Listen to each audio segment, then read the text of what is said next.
Ya vamos por la sesión 9, nos quedan dos. La siguiente va a ser de temas metodológicos y la última de temas más políticos y prácticos. El tema de hoy tiene que ver con los cambios que ha habido, sobre todo desde los años 80, en la escucha, una serie de teorías que han surgido sobre la escucha, sobre el sonido, como la acusmática, el paisaje sonoro y más recientemente ya en este siglo XXI los estudios del sonido.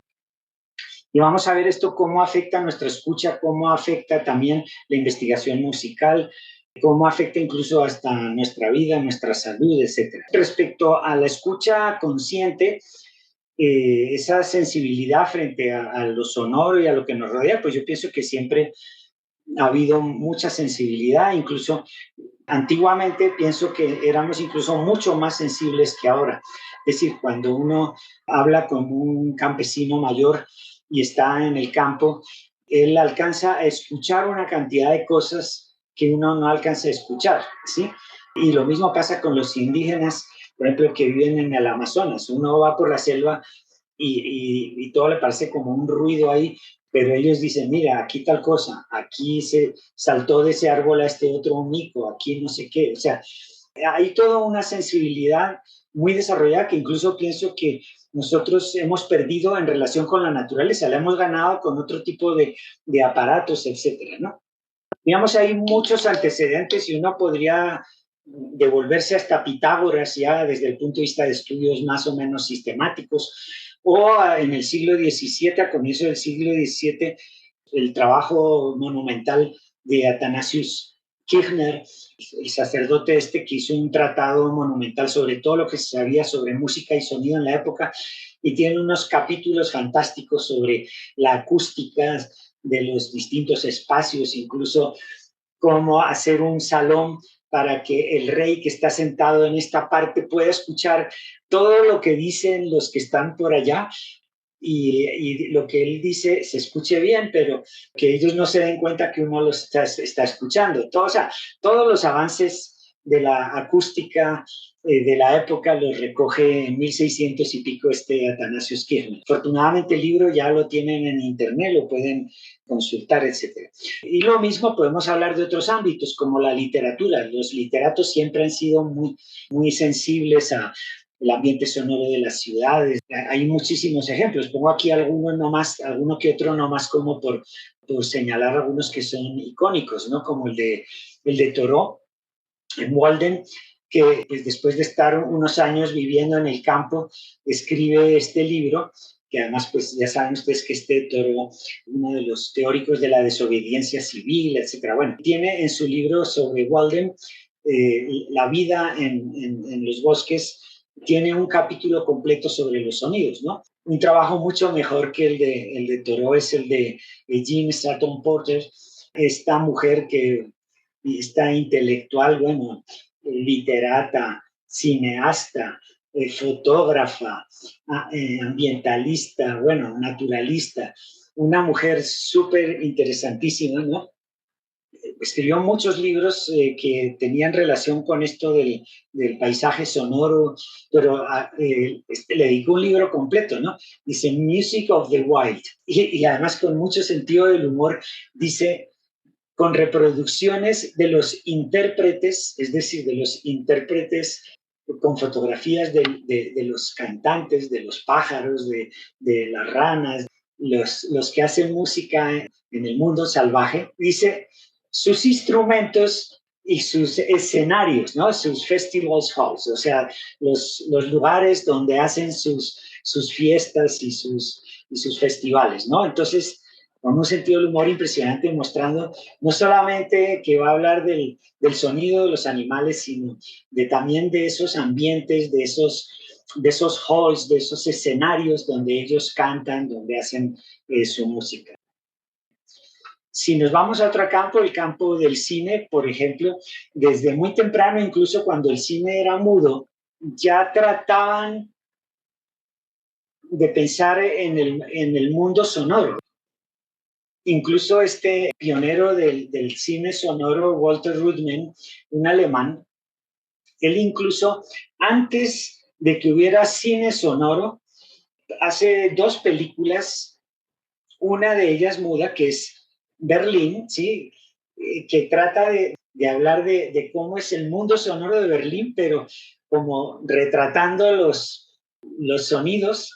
Y luego, obviamente, va a sacar ya una película mucho más, pues ya con sonidos de todas partes del mundo, con grabaciones desde Indonesia hasta África, que se va a llamar Melodía del Mundo, una película de los años 20, ¿no? Finalmente, él va a llegar a algo que hoy llamaríamos paisaje sonoro. Hace una película que ahí se la dejo para que la escuchen, el vínculo en YouTube, una película de 11 minutos que se llama El fin de semana, donde trata de contar cómo es el fin de semana de un trabajador en Berlín a través de todos los sonidos, de cómo está en el trabajo, deja el trabajo, se va a la casa, se encuentra con la familia, luego salen el fin de semana al parque, juegan los niños, y luego vuelve al trabajo y a la cotidianidad.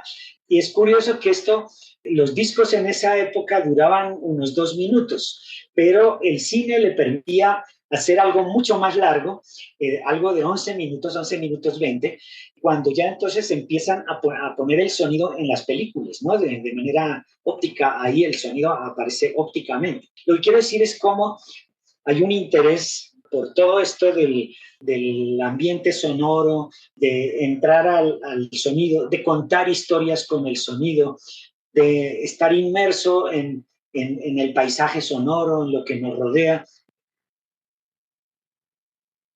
Ahí incluso van a encontrar en los videos que les puse una gráfica representación con un software que se llama eAnalysis, una representación gráfica espectral y de onda de esta película completa, para que ustedes vean cómo se ven analíticamente los sonidos y cómo él hizo el montaje, hecha por Pierre Cupri en el 2016.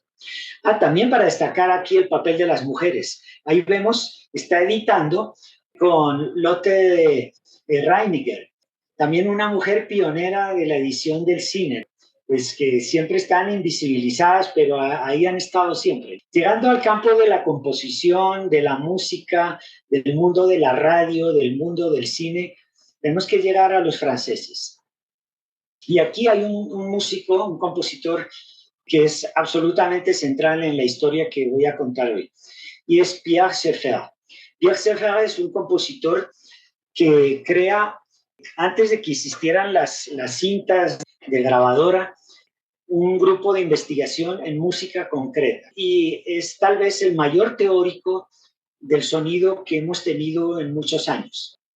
En el año 66, finalmente, todos sus experimentos musicales, acústicos, tecnológicos, en su gran laboratorio que le dieron ahí en la radio francesa, él hace un gran tratado teórico del mundo de los sonidos, que se llama Tratado de los Objetos Musicales. Yo pienso que todo músico debe leer ese libro, o sea, es realmente entender el sonido desde otra lógica completamente contemporánea. Además de ser un compositor de música contemporánea, él estaba pensando en todo, en el sonido, en los sonidos de todo el mundo, de todos esos sonidos que habían grabado los alemanes, los suecos por todo el mundo, los franceses, todos los instrumentos a nivel mundial, y cómo entender eso sonoramente, y también cómo entender la música electroacústica, la música que luego vendría de los computadores. Todo eso, digamos, tenemos aquí un tratado teórico que permite entender con unas solas herramientas teóricas todo ese panorama de instrumentos, sonidos, los sonidos de la naturaleza. Todo puede ser entendido con este nuevo solfeo que nos propone Pierre Schaeffer. Él incluso se inventa un nuevo tipo de música, él la llamó la música concreta, y es una revolución en el sentido que es coger cualquier sonido, grabarlo. Al comienzo era grabado en disco, en discos. Imagínense luego para uno hacer una obra a partir de discos, como hacían al comienzo los raperos, ¿no? Que trabajaban con vinilos. Pero bueno, entonces, ¿cómo coger cada fragmento de un vinilo para componer una obra, cómo mezclar los sonidos de muchos vinilos para hacer una obra musical. Para él, la música concreta es una música que se basa en todo lo sonoro. Entonces yo puedo grabar el portazo de una puerta y eso para mí es un objeto sonoro que lo puedo convertir en un objeto musical. Esto obviamente revolucionó la teoría musical, revolucionó la composición, etcétera. Y digamos, ahora esto nos parece lo más normal, porque cualquier youtuber, cualquier tiktoker hace eso en su computador. Lo que este señor, bueno, hasta creo que fue en los años 50 que finalmente dijeron, bueno, te estás matando mucho mezclando todos los vinilos y le regalaron un aparato nuevo que había salido en esa época y era una super grabadora de cinta, ¿no? Entonces era cortando pedacitos de cinta y pegándolos. Ahora todo esto lo hacemos, cualquier adolescente lo hace en su computador en su casa. Lo importante es que aquí tenemos toda la teoría que nos permite entender lo que hoy está pasando en la música y en el mundo sonoro en general, en el mundo de las redes sociales, etcétera, etcétera, en el mundo de la edición de televisión, de cine, del mundo de la edición digital, en los estudios de grabación. Y es muy triste que esto no se enseñe en los conservatorios, es decir, que el solfeo todavía estemos haciendo un solfeo de do, re, mi, fa, sol, la, si, do, cuando esto nos permite tener una visión mucho más amplia del mundo sonoro, del mundo de la música y entender de verdad qué es lo que está sonando ahí. Un alumno de él, Michel Sion, se va a orientar más por el lado del cine, también compositor él, y él va también a escribir una obra que va a ser así como el Tratado de los Objetos Musicales para los compositores y para el mundo del sonido. Michel Sion va a ser, digamos, uno de los mayores teóricos sobre el sonido en el cine y lo que sería el diseño sonoro para el cine. Lo que después del 2000 se va a llamar Sound Studies, van a basarse muchísimo, muchísimo en los aportes teóricos de estos dos franceses. Aquí les voy a dejar una serie de videos con una de las obras, no sé si la podemos escuchar, una de las obras pioneras de la música concreta, que se llama Un estudio ferroviario. Entonces, en 1948 hizo esta obra con sonidos de grabaciones de tren. Y es muy interesante porque son sonidos de grabaciones de tren y uno no, es entretenido, a pesar de que es del año 48, uno no se aburre escuchando esto. Vamos a ver si lo podemos escuchar. No los escucho.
Coloqué también ahí un solfeo del objeto sonoro que hizo él y una serie de clases de una alumna de él y de un argentino explicando los conceptos de Piazzolla, de cómo él entendía el sonido, ¿no? El milagro de la música concreta que intento hacer sentir a mi interlocutor es que o sea, en el curso de las experiencias, las cosas empiecen a hablar por sí mismas como si nos trajeran un mensaje de un mundo que sería desconocido para nosotros. Vamos a ver por qué. Bueno, Él además dice que la teoría musical que tenemos actualmente no sirve para nada, que no sabemos gran cosa de la música y que habría que empezar a hacer otra teoría de la música, que es finalmente lo que él hizo. Aquí dice que cuando se trata de aplicar la teoría musical occidental a las músicas, llamémoslas primitivas, pues niegan todo, niegan la escala, niegan la tonalidad, niegan el concepto de timbre, en fin, ¿no? Lo que concebimos como estructura formal, melódica o rítmica, etcétera. Y lo mismo pasa con las fuentes instrumentales. No solamente los instrumentos de los pueblos, entre comillas, primitivos, niegan todo lo que sabemos sobre la instrumentación, sobre cómo relacionar un sonido con otro, sino que incluso la aparición de los aparatos electrónicos en esta época y el uso no convencional de los instrumentos tradicionales también nos obliga a desarrollar otra teoría musical. Y lo mismo, los modelos analíticos que tenemos tampoco nos sirven para analizar las músicas contemporáneas. Hablo de contemporáneas desde la segunda mitad o desde la mitad del siglo XX, incluso antes, y realmente dice que hay que inventarse esto, ¿no? Los conceptos centrales que digamos, él desarrolló son la acusmática, que tiene que ver con escuchar un sonido independientemente de su fuente. Él desarrolla todo un trabajo que está orientado a poder trabajar con los sonidos en sí, independientemente de cuál es su fuente. Incluso en la teoría de la escucha, dice que hay una escucha causal, es decir, mira, este es un pájaro, mira, esto es un tren, pero hay otra escucha que es la semántica, que es como tratar de entender el significado que hay ahí. Hay otro tipo de escucha que es la como reducida, ¿no? Que sería como más concentrada en ese fenómeno sonoro independientemente de lo que lo causó. Que nos concentremos en el sonido tal cual es para entender realmente cómo es ese sonido y además poderlo combinar con otros para poder hacer música, para poder experimentar, para poder hacer otro tipo de cosas.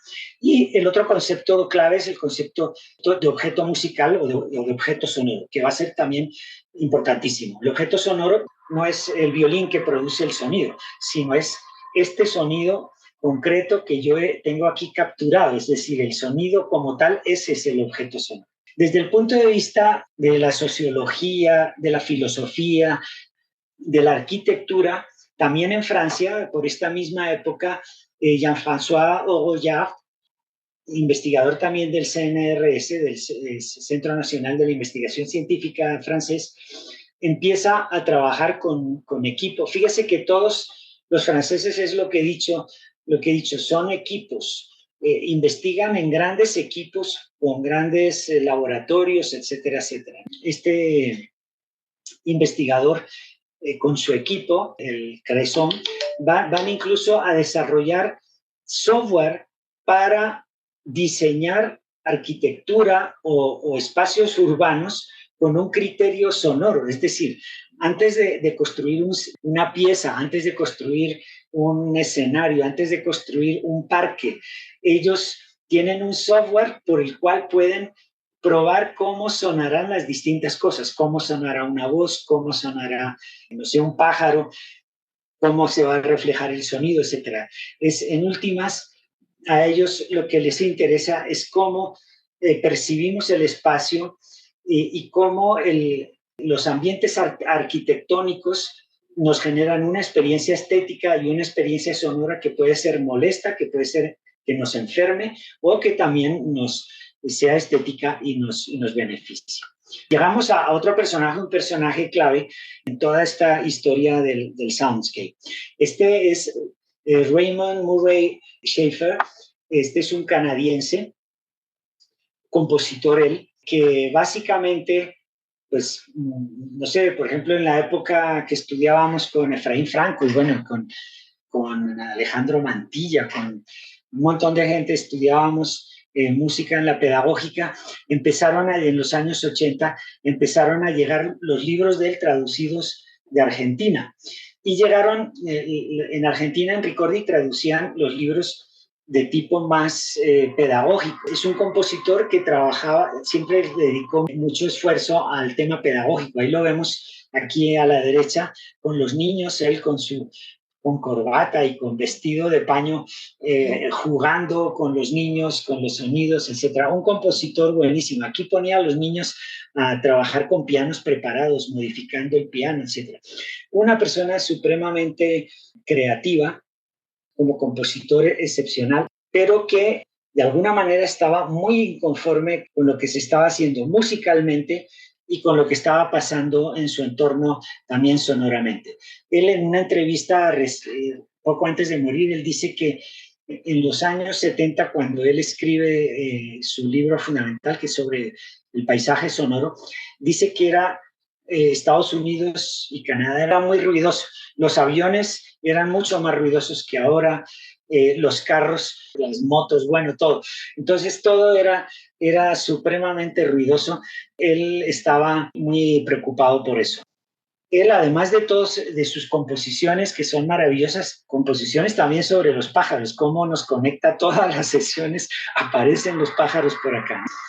Por ejemplo, miren los títulos de los libros que leíamos nosotros en los 80 de Limpieza de oídos, el compositor en el aula, el rinoceronte en el aula, el oído pensante. Bueno, eran todas actividades súper lúdicas, súper interesantes, básicamente orientadas a que los niños compusieran y vivenciaran música contemporánea, o sea, la música más innovadora del momento y que lo hicieran desde el preescolar, ¿no? Y el libro ya central de él desde el punto de vista teórico, que es The Tuning of the World, es decir, la afinación del mundo, y le puso como subtítulo The Soundscape, el paisaje sonoro. Él aquí se inventa una nueva palabra que no existía. En inglés, el paisaje es landscape. Aquí es the soundscape, digamos, es el paisaje, pero no del territorio, sino el paisaje del sonido que está en el territorio. En ese momento, para nosotros esto fue lo último, ¿no? A propósito, yo no sé por qué no aprovechamos esto y no se enseña esto más en las universidades en pedagogía musical. Estamos como mal. Me acuerdo que en esa época nosotros nos enseñaban Martenot, Willems, luego ya llegaría esta de Hungría y nos introduciría en Kodály, pero digamos, frente a esa idea tan racionalista de los franceses del solfeo y del canto infantil, esto era absolutamente revolucionario, pero esto nunca, a mí por lo menos nunca me lo enseñaron en la universidad y eran textos de los 70, ¿no? Y no sé si esto se enseña o no, pero pienso que sí se debería enseñar. Miren, por ejemplo, esta es la tabla de contenido del libro del Soundscape. Habla de lo que sería el paisaje sonoro natural, de lo que son los sonidos de la vida, el mundo rural, el mundo aldeano, el mundo urbano, el papel de la revolución industrial, de la revolución eléctrica. Hace toda una historia súper interesante de cómo ha cambiado nuestro ambiente sonoro, nuestro paisaje sonoro. Luego entra al análisis de eso. Entonces, cómo escribir, cómo hacer una anotación del paisaje sonoro, cómo clasificarlo, cómo es el simbolismo, cómo es el ruido, el diseño, cómo diseñar un ambiente sonoro, el ritmo, el tempo, bueno, en fin, ¿no? El silencio. Ya, por ejemplo, este es uno de los gráficos analíticos que él desarrolla. Estos son los ciclos del paisaje natural en la costa oeste de British Columbia, mostrando el volumen relativo de los sonidos. Entonces, aquí tenemos un año de enero a diciembre y va mostrando cómo va cambiando el volumen de distintos fenómenos sonoros, la lluvia, la nieve, el agua, los distintos animales que vuelan, las ranas, los lobos, los mosquitos, las abejas, bueno, etcétera, etcétera. Y aquí se va viendo cómo unos en determinadas épocas del año van aumentando, van disminuyendo. Aquí tenemos otro de los mapas sonoros. Muestra, estos son 24 horas.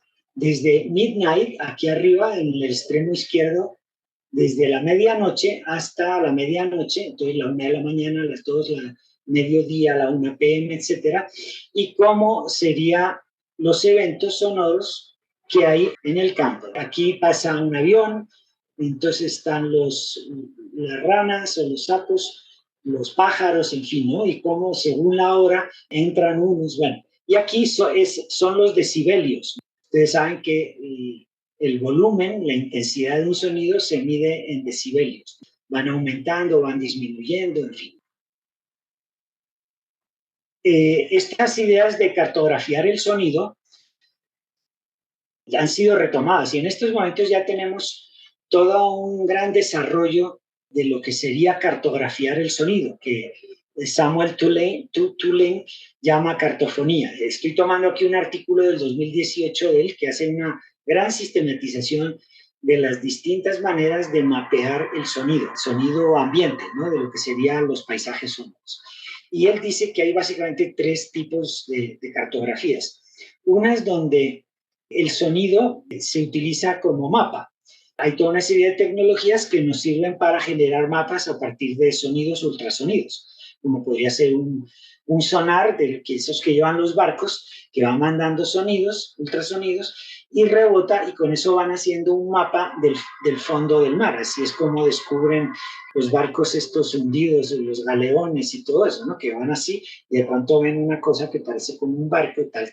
O los georradares, por ejemplo, que usamos en arquitectura, en arqueología. Por ejemplo, en la Universidad Nacional, cuando estuve de director del Departamento de Antropología para el laboratorio de arqueología, compramos un georradar fantástico que te hace un mapa de las capas y de todo lo que hay debajo de la tierra. Tú vas con un carrito, como si fuera con una carretilla, y él te va haciendo un mapa de todas las capas que hay por debajo, si hay enterramientos, cambios, por ejemplo, construcciones, muros hundidos.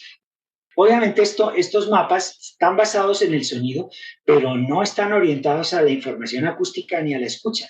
Es decir, la información acústica se usa con objetivos no acústicos. Otro tipo de mapas son los mapas sonificados, los mapas audibles. Básicamente son mapas que se hacen, por ejemplo, para personas que no pueden escuchar. Entonces son mapas que él toca en una parte del mapa y suena, le dice qué es lo que hay ahí, etcétera, etcétera. Y finalmente están los mapas de sonido, que son los que nos interesan, que representan el sonido y están orientados a proporcionar información acústica. Ahí tenemos varios tipos de mapas. Mapas de sonidos que se escuchan en un área, donde básicamente uno georreferencia los sonidos que hay en un área. Por ejemplo, es lo que hice yo con la música de flauta. ¿Se acuerdan en una sesión pasada poner en un mapa los repertorios, los tipos de flauta que había en cada parte de Tierra Adentro, de Toribío, etcétera, y de ahí sale un mapa de las músicas de esas áreas? También están los mapas de sonidos como interfaces o interfaces, donde no solamente se representa un sonido en el espacio, sino que sirven para que el usuario tenga una experiencia sónica. Esto lo más común, se utiliza sobre todo para lo que se llama en inglés los Soundwalk Maps. Son mapas sonoros para realizar recorridos. Entonces tú vas con el mapa, por ejemplo, recorriendo una ciudad y puedes ir escuchando, incluso esto se conecta con mapas históricos. Por ejemplo, en Sevilla han hecho un mapa turístico en el cual tú vas a determinadas casas, por ejemplo, del siglo XV, del siglo XVIII, y al entrar a esa casa en internet con tu celular, puedes escuchar la música que se tocaba en ese salón, en esa casa, tocada con instrumentos de la época y grabada en ese mismo escenario. Esto un poco para que vean a partir de esa idea de Murray Schafer, del soundscape y de mapear los sonidos, cómo se ha ido desarrollando. ¿Cuáles serían los conceptos centrales de Murray Schafer? El concepto de soundscape, de paisaje sonoro. Él también tiene un concepto que lo llamó esquizofonía, que es lo mismo que decía Pierre Schaeffer, de la acusmática, sino que él lo ve como algo negativo. Para Pierre Schaeffer, el francés de la música concreta, del que hablé antes, la acusmática era precisamente eso, era separar el sonido de su fuente. Pero Murray Schafer, con una visión un poco diferente, él es más ecologista, etcétera, etcétera, él dice que eso produce puede incluso llegar a generar una enfermedad, ¿no? Obviamente yo no estoy de acuerdo con eso, pero es un poco lo que dice.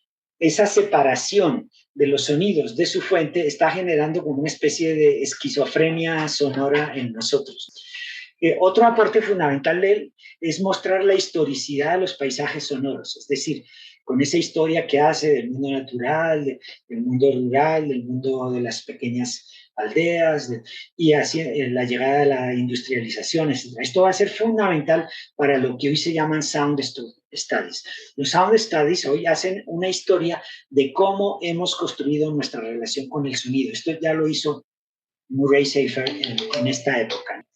También la representación, la cartofonía, y él, sobre todo en los últimos años de su vida, hizo mucho énfasis en que había mucha contaminación sonora y que eso perjudicaba nuestra salud, perjudicaba a los otros seres que habitan con nosotros en el planeta, etcétera, ¿no? Y se dedicó a un activismo ecologista sonoro que hoy llamamos Acoustic Ecology. Él rechazaba la amplificación del sonido, la contaminación sonora urbana, la música electrónica, dice que eso era inhumanidad, cacofonía, desorden, y él lo que proponía y lo llevaba a la práctica era una vuelta al campo, a la música vocal y acústica, no a las baladas suaves, no, a cosas muy experimentales, muy de música contemporánea, pero acústicas, vocales, etcétera. Ahí les dejé algunas obras de él. Aquí, por ejemplo, en Magic Songs. Escúchenlo, es fantástico. Es una obra exquisita para coro, totalmente contemporánea, pero de una exquisitez impresionante. Sus conciertos los hacía en contextos cada vez más ritualizados y hablaba de que el sonido debía ser un sonido a escala humana. Obviamente, los de los Sound Studies, que hablaremos, que es lo último, básicamente están totalmente en contra de esto, o sea, retoman sus conceptos, pero esta mirada ecologista de sonido a escala humana y todo eso lo critican mucho. Aquí les dejo conferencias de él poco antes de su muerte, un video muy impactante que pensaba que lo viéramos, pero ya veo que no lo vamos a poder ver. Listen, escucha. De verdad, vean todos estos videos, escuchen estas cosas, porque si no, esto es pura carreta. Desafortunadamente, la tecnología no me deja articularlo esto aquí. Ya les dije al comienzo que se dañó mi computador, estoy en el computador de otra persona, no lo manejo bien y la conectividad tampoco está muy bien. Así como vimos los desarrollos que ha habido de la cartofonía de Murray Schafer, también ha habido toda una cantidad de desarrollos y aplicaciones del soundscape. Yo los he agrupado como, pues no sé si estará bien hecho esto, pero los he agrupado como en 3 tipos, de acuerdo a lo que yo he encontrado. Por un lado, y lo que más se encuentra, si ustedes recorren la web, van a encontrar toneladas de esto. Son plataformas donde a través de Google Maps o cualquier otra plataforma, tú grabas un sonido en un momento determinado, en un lugar determinado y lo subes a la web, lo subes y lo georreferencias en Google Maps o donde quieras. Básicamente ahí tenemos un montón de experiencias y de plataformas, ya algunas inmensas, y ahora las veremos, ¿sí? Donde a través de mecanismos colaborativos, es decir, esto lo hacen gratis porque yo lo hago porque se me da la gana. Llego con mi celular o con una grabadora profesional, grabo tal cosa, por ejemplo, ya ahí lo pueden ver, Cali, el parque de no sé qué, ahí donde está el río, el día tal, a tal hora, sonaba así, y lo subo y lo pongo en el mapa de Cali, en el sitio donde estaba. Sobre esto hay toneladas de todas partes del mundo. Y es lo más fácil, porque eso lo único que genera es un registro sonoro de eso. Pero puede ser, es interesante, pero eso no nos dice nada. ¿Qué hacemos con toda esa información? Aquí no hay análisis. Aquí simplemente tú capturas algo y lo subes allá. Y puedes buscar en el mapa a ver qué sonidos hay de Londres, listo, de esta calle. Y puedes ir a Londres y ver cómo suena esa calle. A tal hora, tal día. Hay otro tipo de estudios relacionados con el soundscape que son de tipo más científico, académico, etcétera, sean de tipo teórico o de tipo aplicado, con trabajo de campo basados en Big Data. Como hay tantos datos en estos momentos, por ejemplo, estos datos que aparecen aquí en todas estas plataformas, estos los pueden tomar y con eso hacer análisis, hacer ya estudios, etcétera, etcétera, ¿no? Incluso este tipo de análisis de tipo científico, ahí les puse un video, ya lo verán más adelante, incluso sirven para analizar las transformaciones de una selva, cómo se está modificando. Por ejemplo, ahí ponen el ejemplo de que en un bosque talaron tales tipos de árboles. Y a partir de una comparación de cómo sonaban antes, por ejemplo, los animales, los pájaros, las ranas, y cómo suenan ahora y qué se perdió, puede uno ver el impacto de haber cortado esos árboles en la fauna del lugar, sí, sin necesidad de ponerse a perseguir cada pajarito, a ver cuántos pajaritos hay, etcétera, porque lo tenías antes claro, a tal hora tal pajarito cantaba, sonaba así de duro, cantaban así. Ahora cortaron este tipo de árboles para comercializarlos, dejaron el bosque igual, tú ves el bosque, lo ves igual desde fuera, pareciera que no hubieran cortado nada, pero cómo el corte de esos árboles afectó. Estos son, por ejemplo, aplicaciones prácticas, estudios científicos del paisaje sonoro. Y hay otro tipo de trabajos que considero, pues como para darle un poco de orden a todo esto que está pasando con el soundscape, que están más orientados hacia el activismo ecológico sonoro, con o participación de comunidades afectadas. Hay trabajos artísticos, hay trabajos académicos, de todo. Bueno, por ejemplo, voy a poner algunos ejemplos de cada uno de estos tres tipos de cosas que se están haciendo con el soundscape. Voy a poner unos ejemplos del primero, captura de momentos y georreferenciación a través de mecanismos colaborativos. Por ejemplo, esta plataforma se llama Cities and Memory. Dice, es una versión de Juan Carlos Vázquez en Colombia, Fauna en Cali. Pone ahí una grabación de 2 minutos de que se estaba oyendo de pájaros en Cali tal día, tal hora, y tú lo puedes escuchar. Entonces tú vas con Google Maps y vas mirando en sonidos de todas partes del mundo. Es impresionante todo lo que hay. Aquí les coloco otros, igual que esos, una plataforma que se llama Radio Apurí, que ellos ya están trabajando en esto desde el 2000, desarrollaron otra plataforma que se llama Apurí Maps, donde tienen toneladas y toneladas de audio de todas partes del mundo, ¿no? Es uno de los mejores sitios. Se hizo incluso en la época de la pandemia, hubo una persona que hizo el COVID-19 Sound Map, es decir, cómo sonaba el mundo a través de un ejercicio colaborativo. La gente iba subiendo allá cómo estaba sonando el mundo durante la época del COVID. O, por ejemplo, este otro que se llama Sounds of the Forest, que está ya mucho más centrado en el sonido de ambientes naturales, especialmente selvas, bosques, etcétera. Para cuestiones ya locales tenemos 2 excelentes trabajos. Uno que es sobre cartografía sonora colaborativa de Latinoamérica, que se llama audiomapa.org, donde casi todo lo que hay ahí es de Latinoamérica.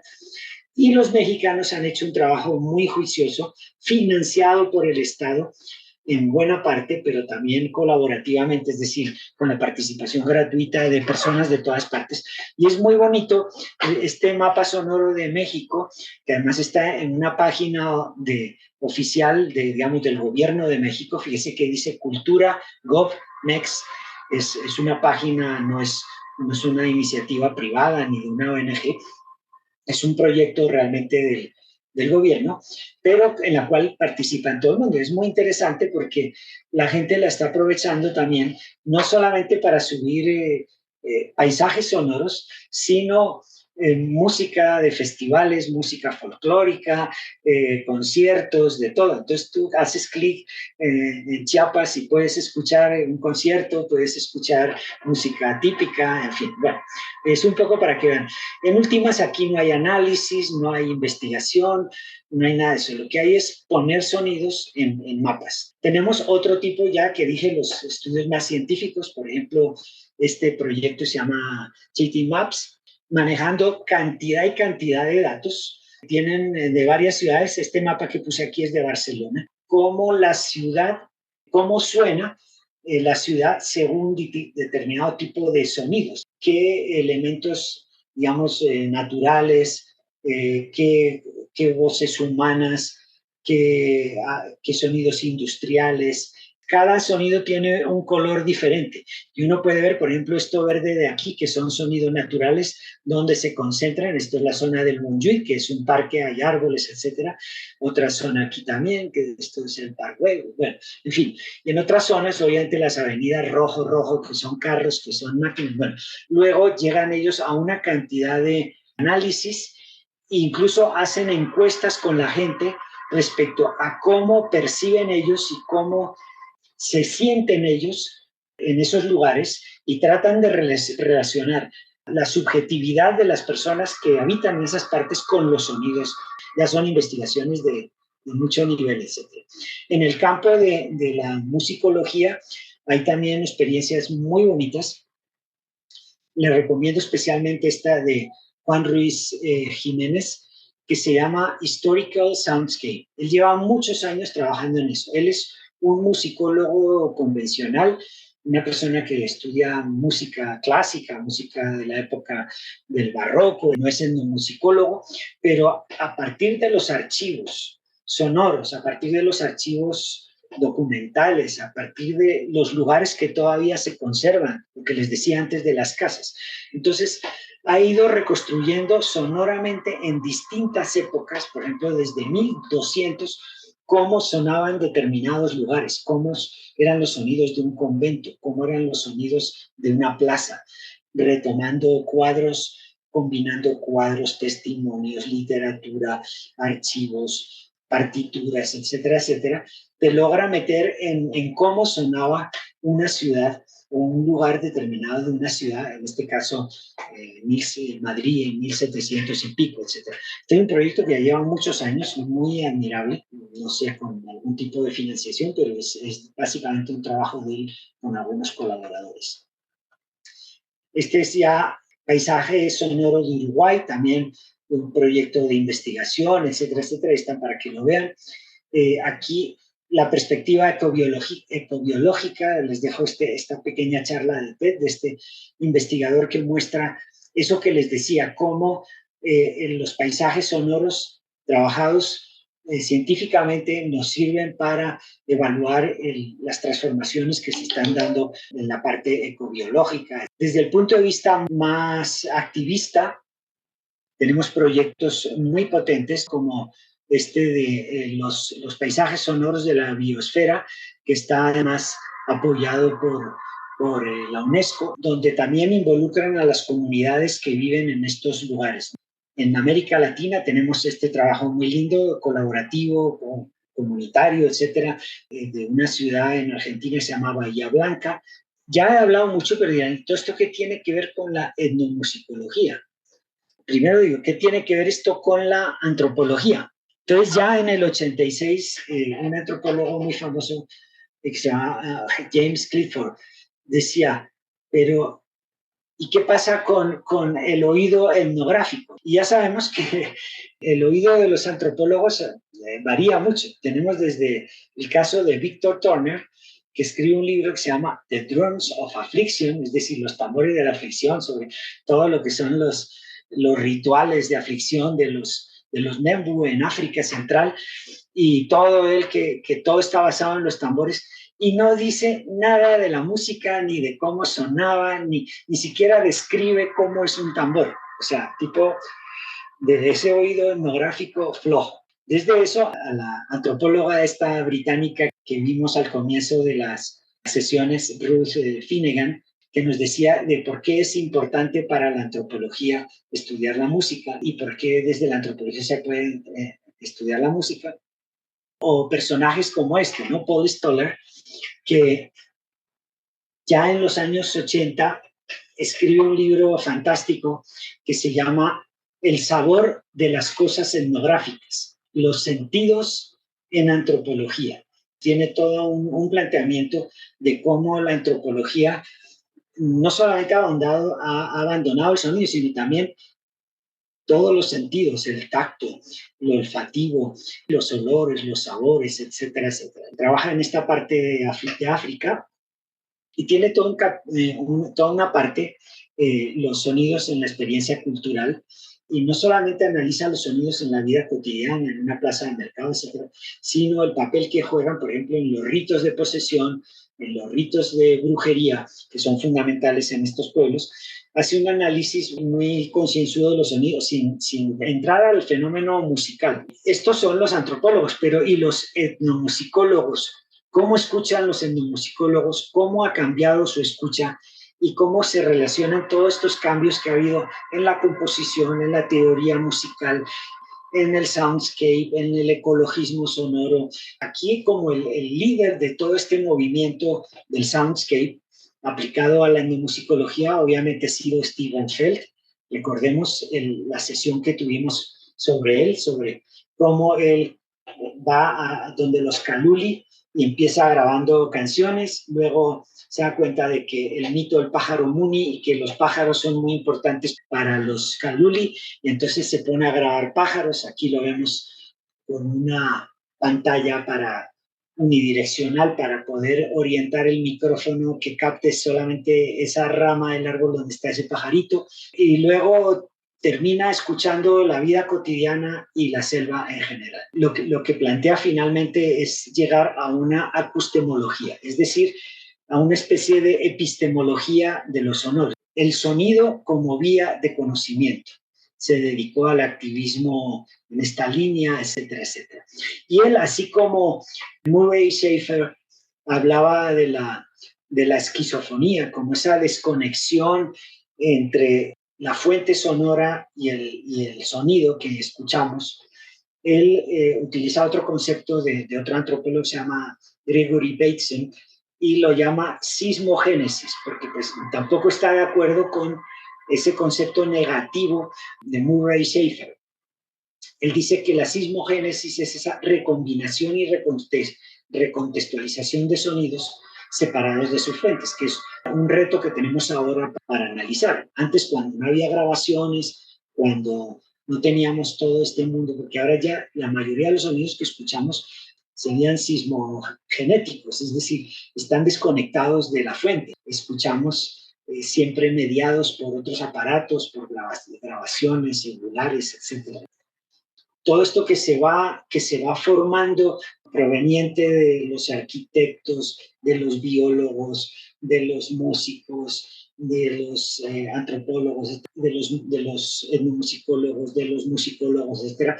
Todo esto se va consolidando. Fíjese que los musicólogos también, todo esto ha cambiado mucho. Antiguamente uno buscaba grabar, aislar todo el sonido, buscar el estudio de grabación más aislado de todo para poder grabar el sonido puro. No sé si se acuerdan ustedes de eso. Y cualquier cosa que se oyera por allá era un ruido que estorbaba en la calidad de la grabación. Entonces ahora, por ejemplo, los musicólogos se van a grabar a iglesias antiguas, a estos sitios que le digo, en ese salón, en la casa del marqués de no sé dónde, que se hacía tal tipo de música, o en tal otro sitio, y se graba en ambientes, por ejemplo, si es música festiva, se graba al aire libre, bueno, en fin, no importa que suene un pájaro por allá, está cambiando todo nuestro concepto de lo que es un buen sonido. Entonces, todo esto se ha ido institucionalizando ya en el campo de la musicología. Entonces, ya en el 2007 se crea un grupo de estudio en la American Musicological Society, es decir, los musicólogos. Lo mismo en la Sociedad de Musicología en el 2011. Ya hay un grupo dedicado a la ecomusicología, ya hay congresos de ecomusicologías, hay revistas de ecomusicologías, ahí están las direcciones, hay recopilaciones bibliográficas, etcétera. En el caso de la etnomusicología, de los pioneros y además de Feld, está Bate Ehrman, que tiene ya trabajos muy importantes como este de Reason and Resonance, una historia de la auralidad, que no es la oralidad, la auralidad, es decir, la posibilidad de ser escuchada de la oralidad moderna en el 2004, y ya unos congresos y una serie de trabajos que él recoge en otro libro que se llama Hearing Cultures, ensayos sobre sonido, escucha y modernidad. Todo esto en el campo de la etnomusicología. Bate Ehrman es es una persona que ha trabajado sobre todo en África.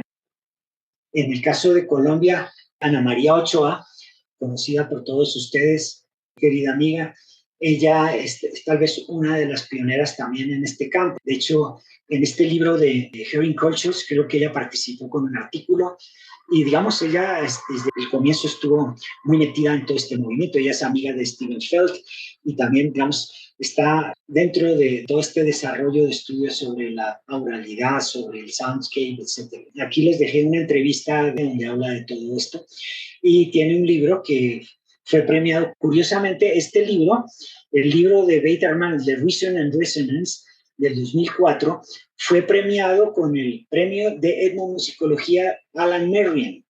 Y también este libro, el de Orality, del 2014, 10 años después, también recibió el premio Alan Merriam. Fíjense cómo al interior de la etnomusicología se ha venido legitimando esta perspectiva de la escucha, del paisaje sonoro, de cómo son las formas de escucha, concentrarse más en el sonido, los distintos tipos de sonido, no solamente los musicales, etcétera, ¿no? Cómo se relaciona todo, cómo podemos conocer el mundo y las relaciones sociales a través de los sonidos, ¿no? Cómo se puede hacer antropología escuchando todos los sonidos.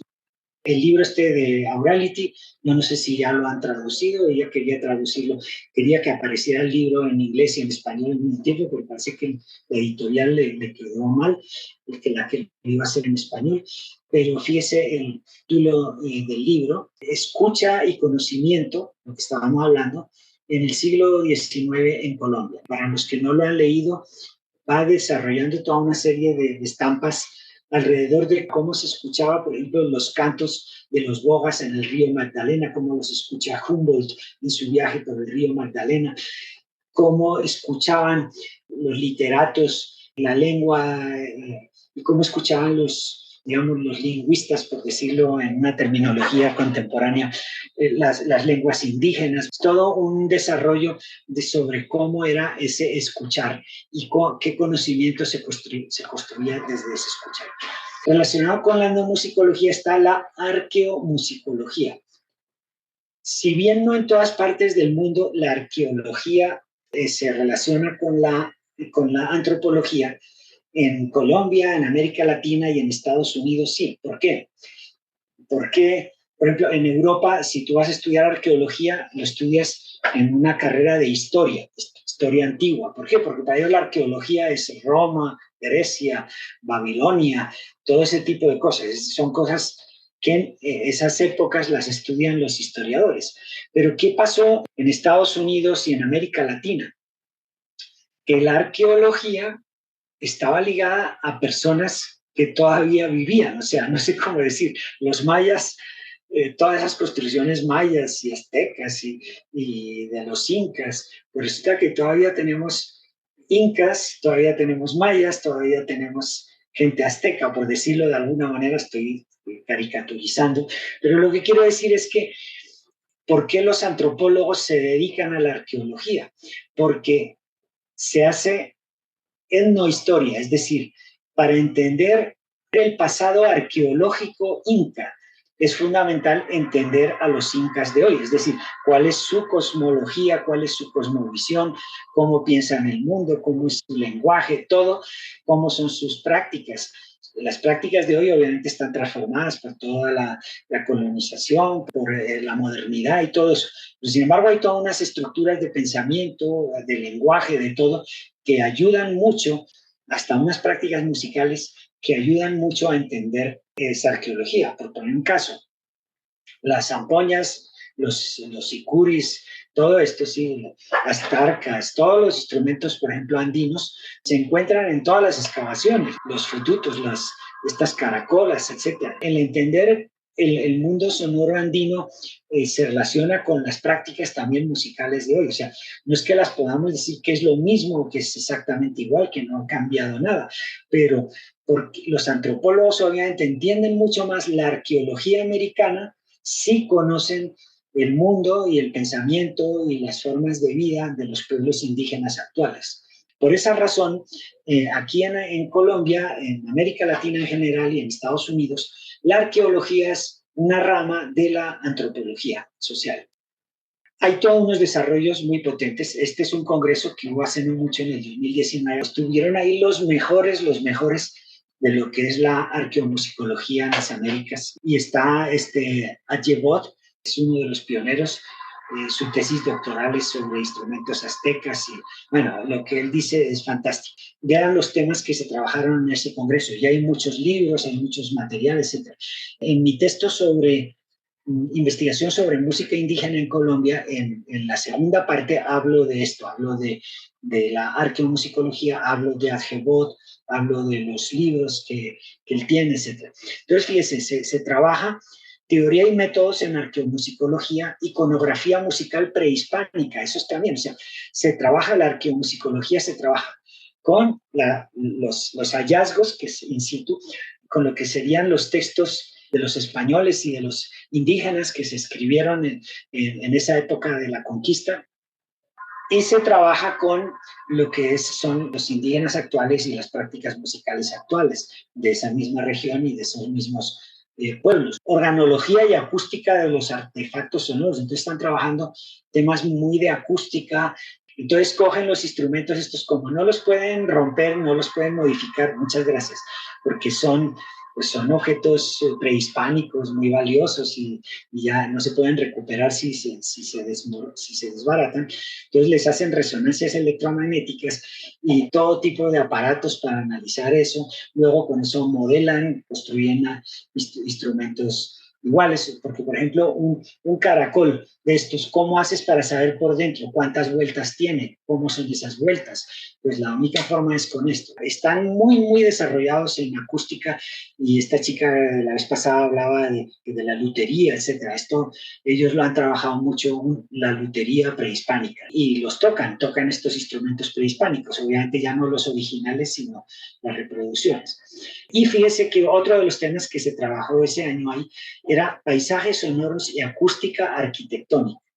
Se cogen los instrumentos o las reproducciones de estos instrumentos precolombinos y se van a los templos, a los lugares sagrados. Por ejemplo, en el caso de los muiscas se fue a la laguna de Guatavita con estas espóndilos, con estas conchas, y se grabó allí, es decir, cómo sonaba, porque es distinto cómo suena ahí donde probablemente se tocó a cómo suena en un estudio de grabación. Bueno, y ahí se descubren cosas muy interesantes. O sea, por ejemplo, cuando se tocan varios de estos espondilos, las frecuencias que producen generan una subfrecuencia, un sonido que no está ni en este ni en este, sino que está por debajo de ellos. Bueno, hay toda una cantidad de cosas que se están haciendo, de experimentaciones súper interesantes.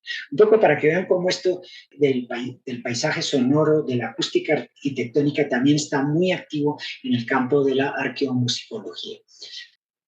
Algunas preguntas que podríamos hacernos, muchas más, pero sobre el paisaje sonoro y desde el punto de vista de la etnomusicología.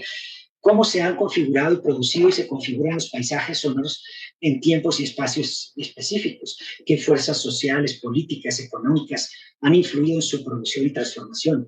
¿Qué sonidos están presentes y qué sonidos están ausentes? ¿Por qué? ¿Qué nos dice eso de las relaciones sociales y también de las relaciones con los no humanos?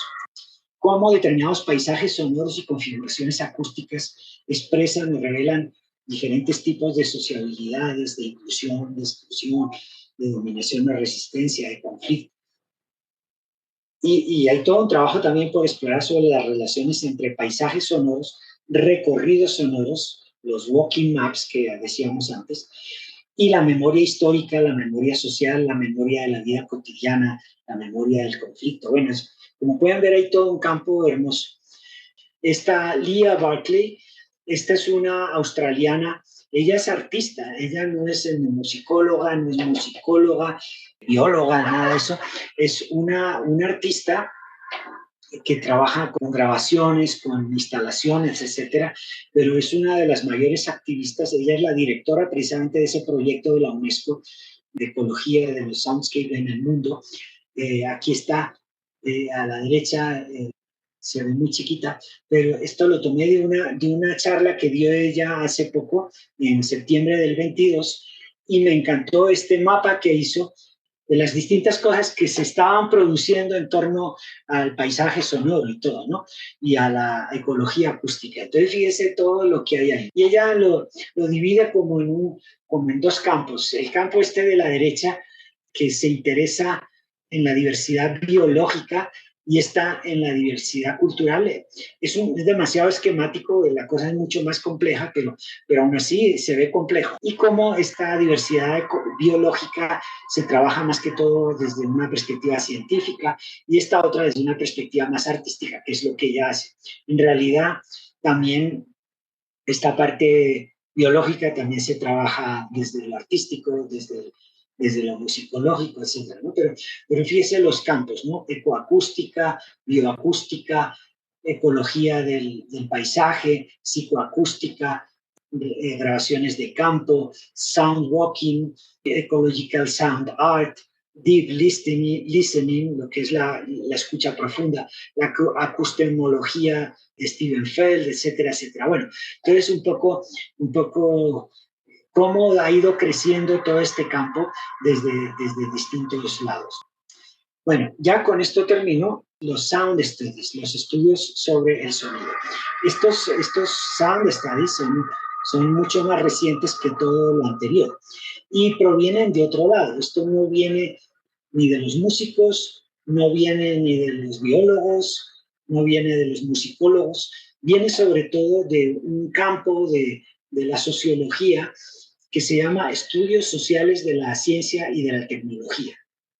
Son sociólogos, historiadores, antropólogos, etcétera, que estudian sobre los usos sociales de la ciencia y de la tecnología. Es decir, no les interesa, como al científico, por ejemplo, el invento del fonógrafo, sino o qué sé yo, de la rueda, sino que le podría interesar a un ingeniero, sino qué usos sociales se le ha dado a la rueda o al fonógrafo, cómo eso ha servido para transformar la sociedad, cómo ha transformado las relaciones sociales, etcétera, cómo ha cambiado la manera de entender el mundo, los cambios científicos y la tecnología, es decir, la dimensión sociológica y antropológica e histórica de la ciencia y la tecnología, no tanto la parte tecnológica o la parte científica en sí.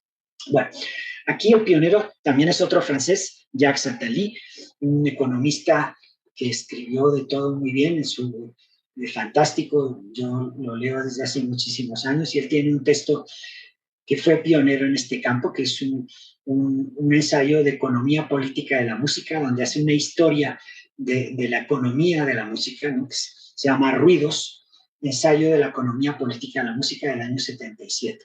De ahí ya tenemos que pasar ya al 2000.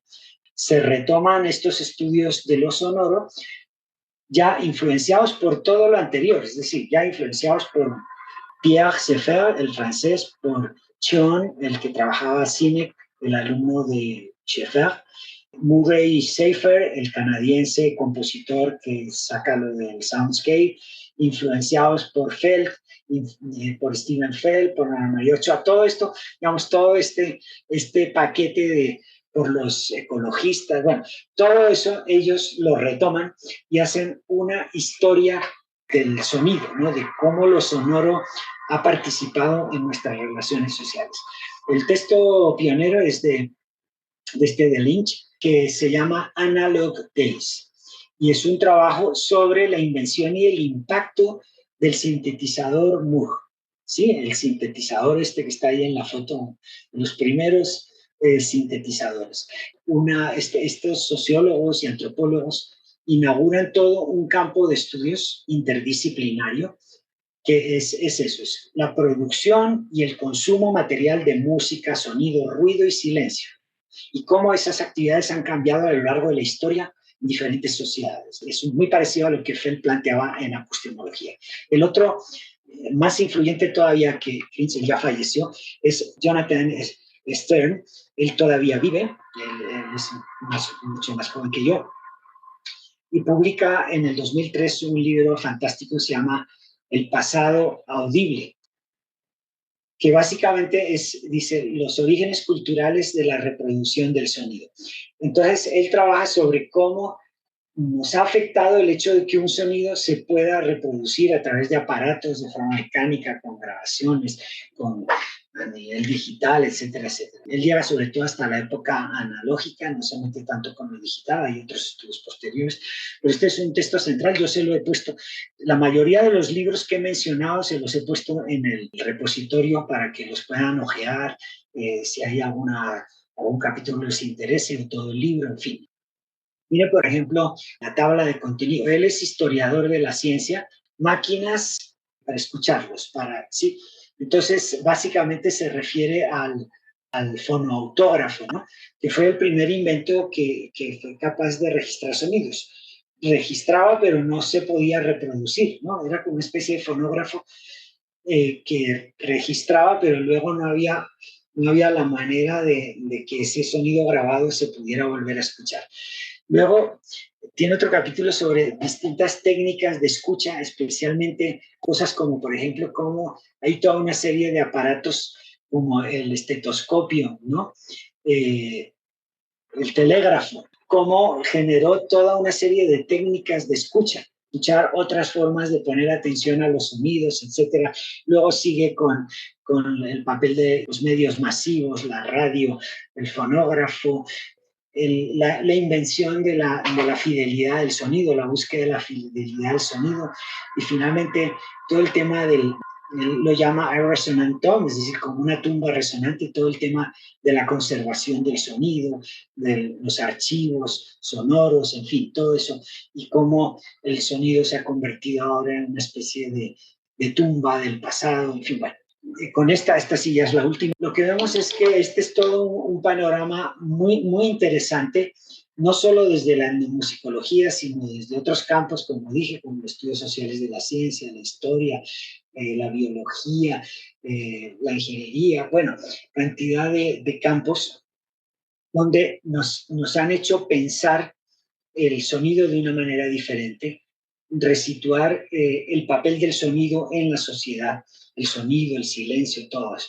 Nos han puesto a escuchar de manera diferente ya no solo la música, sino todo lo sonoro y lo no, y también el silencio. Pues aquí tenemos el cuadro de esta Delia que les había mostrado antes, cómo se complejiza todavía más con todo lo que sería la acusmática, es decir, toda la propuesta de los franceses del comienzo, es decir, de Pierre Schaeffer y de Chion, y la música concreta y todo eso, y los sound studies. De verdad les recomiendo encarecidamente que visiten esas páginas que les pongo allá, que escuchen esos audios, que vean esos videos, porque forman parte muy, muy integral de lo que quiero compartir con ustedes. Carlos, buenas noches. Bueno, muchísimas gracias. Pues esta clase ha sido muy interesante. Yo justamente estoy haciendo un proyecto para este semestre que es pues acerca del impacto de las nuevas tecnologías en el ambiente. Y lo estaba tomando pues desde el punto de la abstracción y como todos los impactos que tiene en las comunidades a nivel ambiental, pero no me había percatado, digamos, del nivel desde el sonido, y pues me deja como un panorama muy amplio para explorar e incluso pues generar una curaduría nueva para la muestra acerca de esto, ¿no? Poder mostrar pues como desde lo que es natural a lo que existe hoy en día y cómo nuestros ritmos cambian. Entonces, pues muchísimas gracias porque me ilustra un montón y me da una luz muy, muy buena para este proyecto.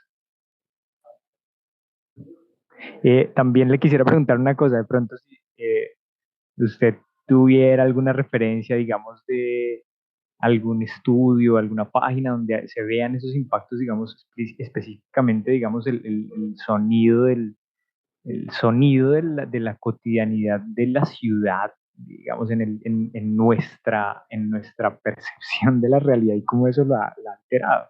De pronto, si tiene alguna referencia, se le agradecería.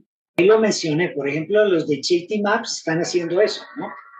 Están dedicados a eso, tienen hartos mapas. Yo puse el ejemplo de Barcelona únicamente, pero tienen Londres y otros trabajos. Ellos tienen, es un grupo de investigación muy grande que tiene su página web y todo. Por el lado artístico, por ejemplo, pues está esta australiana que dije, Celia Berkeley, que pues ella es artista y lo que hace son instalaciones, hace grabaciones de campo, trabaja con las comunidades, se sensibiliza. Bueno, o sea, aquí por eso les digo, exploren esas páginas web y seguro van a encontrar muchísimas más cosas, ¿no? Perfecto, muchas gracias. Y desde el punto de vista teórico, pues hay que leerse a Murray Schafer. Perfecto, gracias. Aunque como les digo a Murray Schafer, los de los Sound Studies lo están criticando mucho por eso, porque nos tiene una visión como un poco romántica, como muy negativo del sonido de la ciudad, de toda la prismática, de que si ya un sonido ya no está ligado a su fuente, entonces ya no sé, yo estoy como antojado hoy. Gracias, Carlos, por todo lo que nos has transmitido el día de hoy. También lo hallo muy interesante, muy relevante, justamente porque a mí particularmente me interesa también, pensando en los archivos que se encuentran en el patronato, poder observarlos desde esa perspectiva de los estudios del sonido, ¿no? Y tal vez jugar a esto de rastrear qué tipo de prácticas de escucha han caracterizado ciertos conceptos que circulan en el patronato, como el de folclore, como estos de música clásica, pensando en el archivo de Uribe Holguín, etc., ¿no? Entonces, de verdad le agradezco mucho la clase de hoy. No sé, yo estaba un poco preocupado con esta sesión porque no sé si la sienten muy desconectada de todo lo anterior, o si realmente sienten que hay algún tipo de conexión. A ver, Diana. Bueno, muy buenas noches ya. Es supremamente interesante el tema. A mí me apasiona. eh, Creo que hay una potencialidad pedagógica tremenda del tema, pues como pedagoga lo veo así. El tema de, por ejemplo, este trabajo de Michel Birenbaum, no recuerdo bien su pronunciación, en prácticas sonoras, el libro que sacó la Universidad Javeriana, donde ellos están hablando de debatir un poco el concepto de músicas y hablar de prácticas sonoras en el Pacífico colombiano, ¿no? Para entender toda la cosmovisión y todo lo que va más allá del concepto música occidental, ¿no? Para entender la música, porque comprendieron que la definición música era muy reducida para lo que en realidad ocurría, que son prácticas sonoras que están implícitas en la vida misma, ¿no? En el ir al río, en las costumbres, en las prácticas habituales, ¿no? Esto me parece muy interesante porque nos lleva a cuestionarnos un poco ese concepto rígido que hemos entendido de la música y de su enseñanza. ¿Qué es lo que estamos enseñando? ¿Qué es lo que nosotros en nuestra arbitrariedad creemos que es música? Y cuando usted mencionaba por lo menos las asignaturas teóricas, pues me ha pasado. Yo trabajo tengo un componente con Beto de la parte de área de teórica auditiva, que son lo que llamamos, en la universidad le llaman ¿cómo es que es? El servicio coral obligatorio, que son las prácticas corales de los primer y segundo semestres. Y allí nos han pedido que hagamos una especie de solfeo coral, y yo lo comentaba la semana pasada, que vocalmente pues hay unas cosas, hay unas resistencias, pero también auditivamente, porque son muchachos que vienen de otro entorno, ¿no? Lucy Green habla del concepto de inculturación musical y habla de ese concepto de esa realidad sonora. Lo que usted dice de Schaeffer es tan interesante como esa limpieza de oídos, mi pregunta es cómo llevar todo eso realmente son cosas que de verdad ya tienen cierta antigüedad, pero ¿por qué no llegan a impactar la escuela? Y yo precisamente siempre tengo la inquietud con la escuela superior. Hay cosas tan interesantes. Bueno, yo que estoy desde el pensamiento de colonial, como lo comentaba, Mayra Esteves, que está haciendo un trabajo en Ecuador preciosísimo sobre la colonialidad sonora, y ella hace unos estudios en Quito de toda esta contaminación sonora, y habla incluso desde la historia de la colonia, como los perros, ese sonido salvaje, digamos que aterrizó en un entorno que era nativo, que era muy suave, con unos sonidos de máquinas, totalmente por fuera de la sonoridad del ambiente, y cómo esto generó como una disrupción, ¿no? Como una violencia sonora, ¿no? Entonces, y cómo, fíjese que en trabajos de grado no hay trabajos de grado en estas líneas, por ejemplo, no es usual. ¿Cómo promover, uno, la incorporación en las asignaturas teóricas, en las asignaturas, por ejemplo, corales, repertorios que aborden el tema de la exploración sonora, o ese compositor en el aula, como sí se plantea, y de pronto sí impactó desde Argentina la escuela básica? Pero que fíjese que en el modelo de conservatorio estamos todavía en un modelo que es obsoleto absolutamente, con unos libros mire que se está debatiendo todo el tema de la enseñanza teórica, y nosotros no tenemos como no nos nutrimos de esta bibliografía y de lo que está ocurriendo en realidad. Estamos totalmente fuera del estudiante y su contemporaneidad.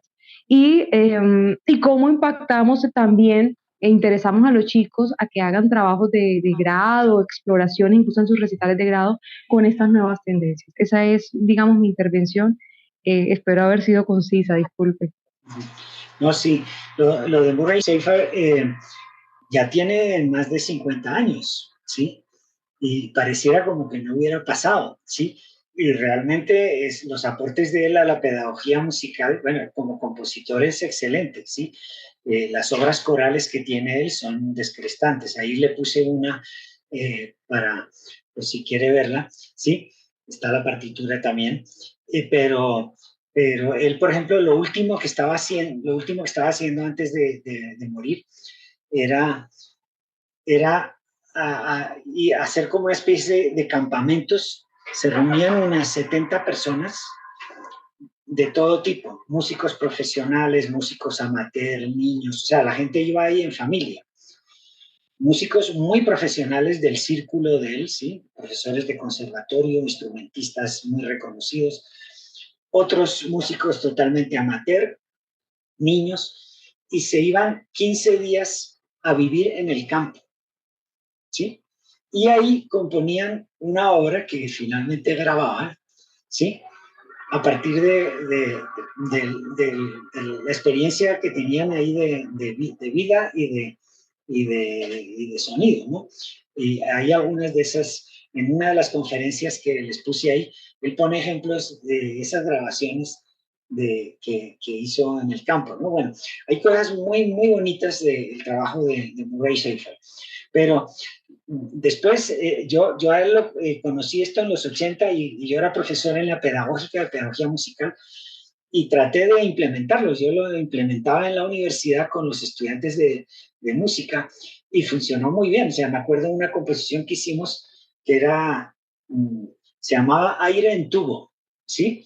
Fue todo un trabajo de un semestre de una composición, todo con tubos, todo con tubos gigantes de PVC, tubos pequeños, tubos no sé qué, torcidos, bueno, ¿sí?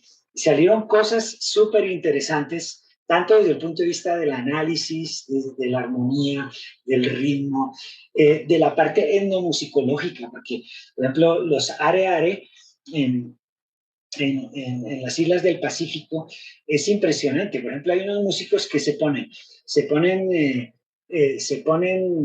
tubos en los dedos de las manos y de los pies, cada uno con un sonido, y te tocan polifonías golpeando los tubos. Claro, cada tubo está afinado diferente y al golpear suena diferente.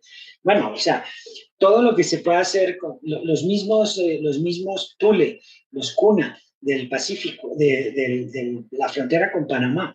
Ellos también tienen unas músicas que las hacen con tubos golpeando sobre el piso. Y jugábamos a explorar todo lo que sonoramente podíamos hacer con tubos, ¿no?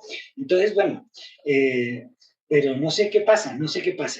Y después, esto fue en los 80, finales de los 70 y comienzo de los 80, pero luego en los 90 cayó en mis manos un libro que encontré en la Biblioteca del Colombo Americano aquí en Bogotá, sobre un librote gordo, sobre lo que se llamó, no me acuerdo cómo se llamó, pero el resultado de eso se llamó Comprehensive Musicianship, o sea, musicalidad integral.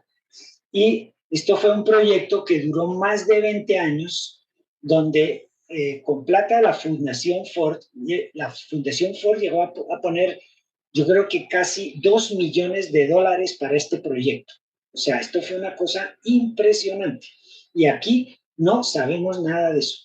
Contrató a los mejores compositores de música contemporánea en Estados Unidos y los llevó a las escuelas y a los conservatorios.